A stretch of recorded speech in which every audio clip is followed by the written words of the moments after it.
이 시간 하나님께서 우리 주신 말씀은요, 누가복음 2장 7절 말씀입니다. 누가복음 2장 7절 말씀입니다. 제가 가지고 있는 성경책으로는 구약성경 90쪽입니다.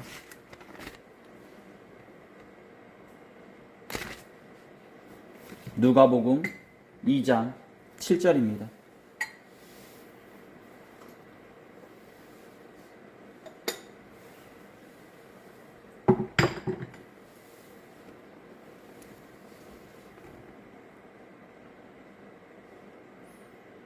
한 절밖에 안 되니까요. 우리 한 목소리로 하겠습니다. 시작. 첫 아들을 낳아 강포로 싸서 구유에 누웠으니 이는 여관에 있을 곳이 없음이더라. 아멘. 오늘은 여러분들과 마국간의 구유를 통해 오신 예수님이란 제목으로 다 같이 하나님의 말씀 나눠가겠습니다. 우리 말씀 나누기 전에 앞뒤 좌우로 마음과 정성을 모아서요, 예수님의 이름으로 축복의 인사 나누도록 하겠습니다. 예수님의 이름으로 사랑하고 축복합니다. 예수님의 이름으로 사랑하고 축복합니다. 말씀 나누도록 하겠습니다. 마리아가 천사 가브리엘을 통해 하나님의 복된 소식을 들었을 때 그녀는 떨림과 두려움, 기대감과 소망을 같이 느꼈을 것입니다. 어찌 처녀가 아이를 낳을 수 있단 말인가? 아니, 성령님의 도움으로 아이를 낳는다면 그 아이는 대체 어떤 아이인가? 라고 말이죠. 그녀는 유대법상에 처녀가 아이를 낳는다는 것이 자신에게 어떤 해로운 일이 될 것이라는 것을 알고 있었지만, 한편으로는 자신을 통해 다윗의 왕위를 물려받을 자가 태어난다는 것에 기쁨과 소망도 같이 느꼈을 것입니다. 왜냐하면 그녀는 장차 왕의 어머니가 될 것이요, 자신이 낳은 아이를 통해 하나님께서 다윗의 왕위를 이어가실 것이기 때문입니다. 그리고 그로 인해 이스라엘이 다시 회복되게 될 것이기 때문입니다. 그녀는 자신의 몸을 통해 이 시대를 이끌어갈 복된 자가 나온다는 말에 그에 대한 소망을 품고 그를 어떻게 교육시키고 어떻게 이끌어가야 할지 나름대로의 고민과 생각을 해보았을 것입니다. 하지만 그녀는 자신이 다윗의 왕위를 이어갈 자를 낳는다는 것을 알았지만 그 아이를 낳는다는 장소가 이렇듯 누추하고 허름한 곳이라는 것을 알지는 못했을 것입니다. 그렇습니다. 하나님의 은혜를 입은 마리아가 다윗의 왕위를 이어갈 아이를 낳은 장소는요, 안정적이고 안락한 장소가 아닌, 심지어 사람이 거하는 그런 곳이 아닌 가축들이 거하는 마국간이었던 것입니다. 사랑하는 성도 여러분, 세상의 모든 어머님들이 안정적이고 안락한 장소에서 아이를 낳기를 원하듯이 마리아 또한 한 명의 여성으로서 편안하고 안락한 장소에서 첫 아이를 출산하기를 바랬을 것입니다. 하지만 여러 환경적 제약으로 인해 그녀는 자신이 바라는 그런 곳이 아닌 가축들이 거하는 마국간에서 다윗의 왕위를 이어갈 아이를 출산하게 되었다라는 것입니다. 마국간과 구유. 그렇습니다. 이렇듯 예수님을 통한 구원의 시작은, 그리고 신세계로의 출발은 이렇듯 허름하고 누추한 마국간에서 시작되었다 볼 수 있을 것입니다. 현재 전 세계적으로 많은 사람들이 믿고 있고요, 의지하고 있는, 그리고 인간이면서 신이었던 그 예수님의 시작은 이렇듯 누추하고 허름한 마국간에서 시작되었다라는 것입니다. 마국간과 구유, 이는 바로 예수님과 그분을 믿고 따르는 교회의 특성을 말해주면서요, 한편으로는 현재 그리스도인들이 따라가야 하는 모습을 보여주는 것이기도 하다 볼 수 있을 것입니다. 즉, 예수님께서 이 땅에 첫 발을 내디디는 그 장소가 예수님과 그분을 믿고 따르는 교회의 특성을 말해준다는 것입니다. 그렇습니다. 그러기에 오늘 이 시간에는요, 다가오는 성탄절을 맞이하면서요, 예수께서 오신 마국간과 구유를 통한 교회의 특성에 대해서 우리가 한번 생각해보는 시간을 갖도록 하겠습니다. 첫째, 마국간과 구유를 통해 우리가 알 수 있는 것은요, 교회는 낮은 자의 모습으로 있어야 한다는 것입니다. 그렇습니다. 예수께서 인간의 몸으로 이 땅에 첫 발을 내디딘 곳이 마국간이고 구유이듯이 교회는 낮은 자의 모습으로 있어야 한다는 것입니다. 아무리 인구조사로 인하여 마리아와 요셉이 거할 곳이 없어 마국간에서 예수님을 출산하였다 해도 예수님은 인간이시기 전에 하나님의 아들이셨습니다. 즉, 전지전능하신 하나님의 아들이셨다라는 것입니다. 그러기에 하나님께서는요, 마음만 먹으시면 굳이 마국간이 아니다 하여도 그 어디보다 안락하고 호화로운 곳으로 마리아와 요셉을 인도하여 그곳에서 예수님을 오게 하실 수도 있었다는 것입니다.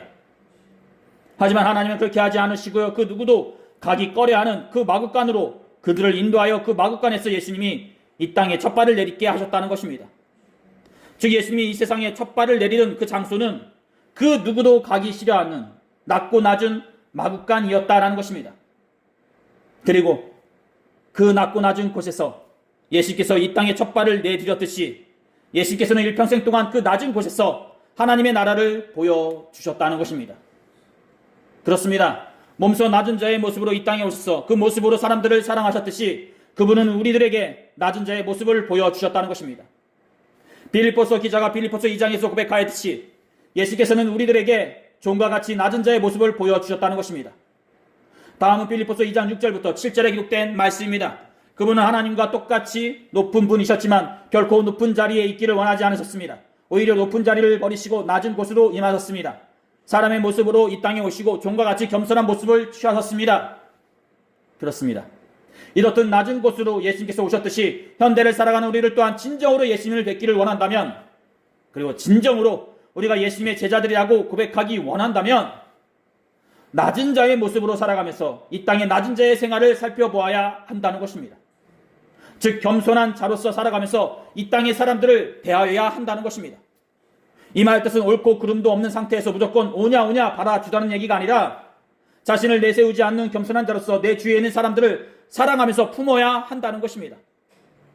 그렇습니다. 높은 자로서 자신을 내세우고 교만하게 대할 때에 오해와 다툼, 분쟁과 분열이 일어나게 되는 것이요, 낮은 자로서 자신을 낮추고 겸손하게 대할 때에 공감과 이해가 일어나고 회복과 안정이 이루어지게 되는 것입니다. 두 번째로 마구감과 구유를 통해 우리는 교회는 사람들에게 힘이 되어주는 밥이 되어야 한다는 것을 보게 된다 볼 수 있을 것입니다. 그렇습니다. 구유는 가축들의 먹이를 담는 그 먹을 것을 담아주는 그릇이라 볼 수 있을 것입니다. 그리고 그 구유에 있는 먹이를 통해 가축들은 활력을 얻게 되고요, 그 생명을 이어간다 볼 수 있을 것입니다. 즉 구유에 있는 먹이를 통해 마구간에 있는 모든 생명들이 그 생명을 이어간다는 것입니다. 그리고 이 내용을 빗대어서 요한복음에서는요 이렇게 이야기해주고 있다 볼 수 있을 것입니다. 다음은 요한복음 6장 32절부터 33절에 기록된 말씀이다 볼 수 있을 것입니다. 예수께서 이르시되 내가 진실로 진실로 너희에게 이르노니 모세가 너희에게 하늘로부터 떡을 준 것이 아니라 내 아버지께서 너희에게 하늘로부터 참떡을 주시나니 하나님의 떡은 하늘에서 내려 세상에 생명을 주는 것이니라 라고 말이죠. 그렇습니다. 예수는 이 땅에 생명으로 오신 분이시고요, 그 예수님을 받아들인 자는 누구든지 새 생명을 얻게 되어 구원을 얻는다 볼 수 있을 것입니다.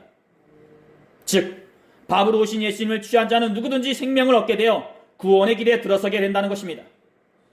이렇듯 예수님께서 이 땅에 밥으로 오셨듯이 그분을 믿고 따르고 선포하는 교회 또한 세상 가운데 생명을 전하는 밥으로 있어야 하는 것이요, 그 밥을 취함으로 사람들은 새 생명을 얻게 되어 구원의 길에 들어선다 볼 수 있을 것입니다. 또한 마지막 세 번째로요, 우리는 마구간과 구유를 통해 교회는 누구든지 올 수 있지만 누구든지 올 수 없는 곳이 교회라는 것을 보게 된다 볼 수 있을 것입니다.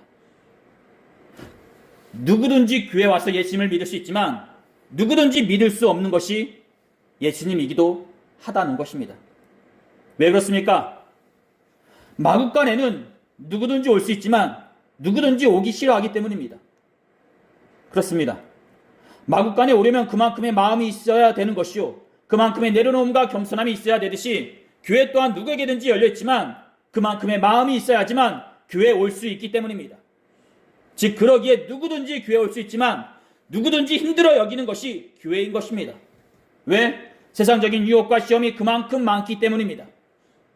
제가 섬에서 목회했을 때 일입니다. 한 분이 복음을 받아들여 교회에 오게 되셨는데요, 그분이 오셔서 하시는 말씀이 마음은 먹었지만 교회 나오기가 쉽지 않다랍니다. 왜냐하면 마음은 마음이고 교회 오려고 하면 여러 가지 일이 생기고 상황이 여의치 않아서 수시로 다음으로 미루게 되더랍니다. 그래서 1년이 지나 4년째 되던 날 그분이 교회에 오셨다 볼 수 있을 것입니다. 즉 그분한테 복음을 뿌리고 마주칠 때마다 교회에 오세요 수시로 전하는 가운데 속에 있을 때에 4년 지나고 나서 그분이 처음으로 교회 첫 발을 내딛었다라는 것입니다.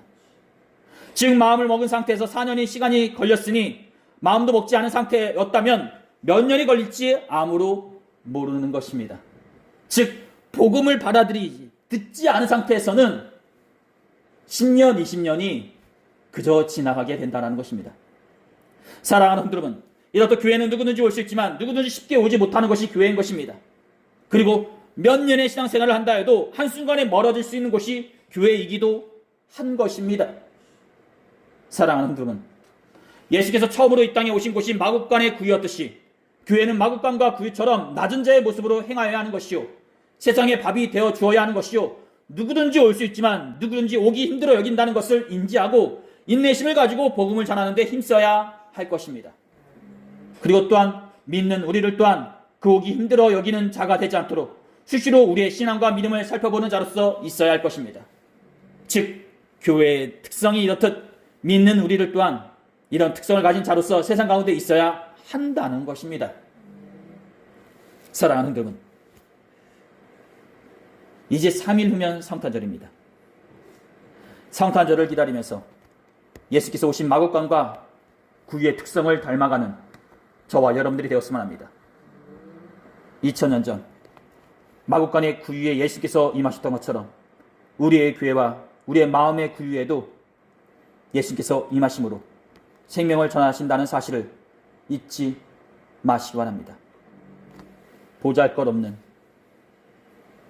그 어디에도 내세우기 뭐한 우리의 교회의 자그마한 공간이다 할지라도 우리의 마음 한편에 누구한테 보여지기 껄끄러워 여기고 부끄러워 여기는 그런 구유와 같은 곳이라 할지라도 그곳에 예수님께서 임하심으로 참된 기쁨과 소망을 경험하시는 복된 주의 성도분 되시기를 두 손 모아 축원드립니다. 오늘 하나님께서 우리들에게 주신 말씀 여기까지입니다. 기도하시겠습니다. 귀하시고 복되신 우리 주 하나님 아버지, 2000년 전 예수께서 이 땅에 처음으로 오실 때에 마국간에 구유에 오셨듯이 예수께서 임하셨던 그 마국간과 구유를 닮아가는 성도들이 되게 하시고, 그러므로 예수님을 담은 성도된 우리를 통해 세상의 모든 생명들이 새 생명을 얻고 소망을 얻고 하나님의 나라를 꿈꿀 수 있도록 하여 주시옵소서. 이제 3일 후면 성탄절입니다. 이 세상을 사랑하사 예수께서 오셨듯이 그날 많은 이 세상에 있는 모든 사람들 가운데 분쟁과 다툼이 없게 하시고 전쟁과 아픔이 없게 하여 주시옵소서. 오직 사랑과 배려 내어줌으로 행복하고 축복된 날이 되게 하여 주시옵소서. 감사드리며 이 모든 기도를 우리 주 예수 그리스도의 이름으로 간절히 기도 들었사옵나이다. 아멘.